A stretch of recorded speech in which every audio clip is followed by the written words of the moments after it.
शुक्लाम्बरधरम् विष्णुम् शशिवर्णम् चतुर्भुजम् प्रसन्नवदनम् ध्यायेत् सर्वविघ्नोपशान्तये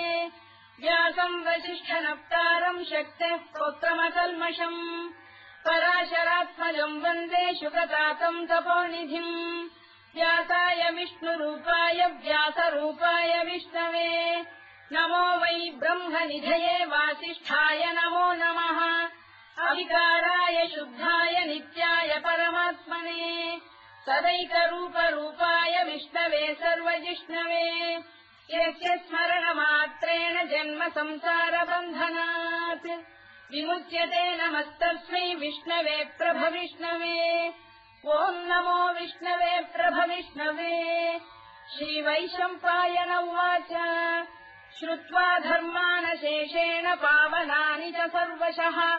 युधिष्ठिरः शान्तनवम् पुनरेवाभ्यभाषत युधिष्ठिर उवाच किमेकम् दैवतम् लोके किम् वाप्येकम् परायणम्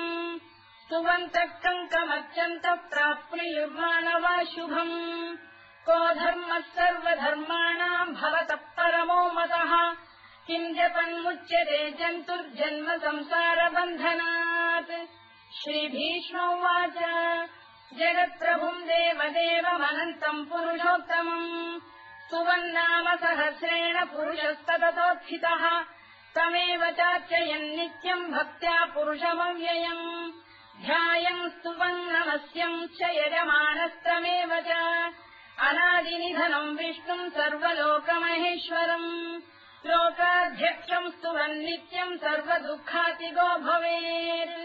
ब्रह्मण्यम् सर्वधर्मज्ञम् लोकानाम् कीर्तिवर्धनम्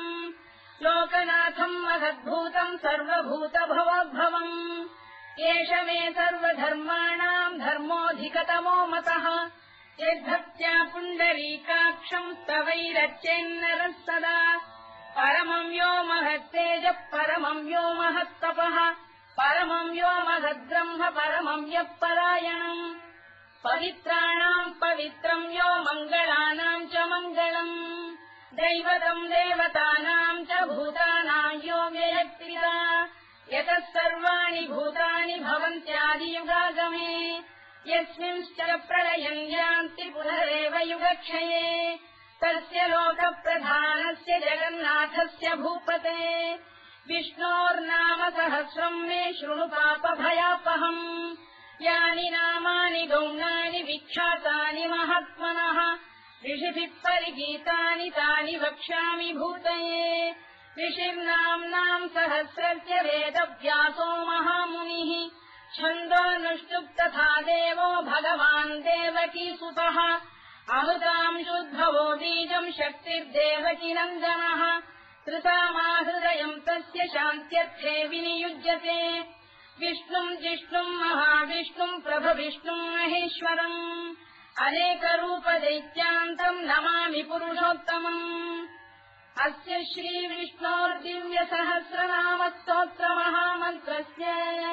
श्रीवेदव्यासो भगवान् ऋषिः अनुष्टुप्छन्दः श्रीमहाविष्णुः परमात्मा श्रीमन्नारायणो देवता अमृतांशोद्भवो भानुरिति बीजम् देवकीनन्दन श्रेष्ठेति शक्तिः उद्भवः क्षोभणो देव इति परमो मन्त्रः धर इत्यस्त्रम् रथाङ्गपाणिरक्षोभ्य इति नेत्रम् त्रिसामासामजः सामेति कवचम् आनन्दम् परब्रह्मेति योनिः ऋतुः सुदर्शनकाल इति दिग्बन्धः श्रीविश्वरूप इति ध्यानम्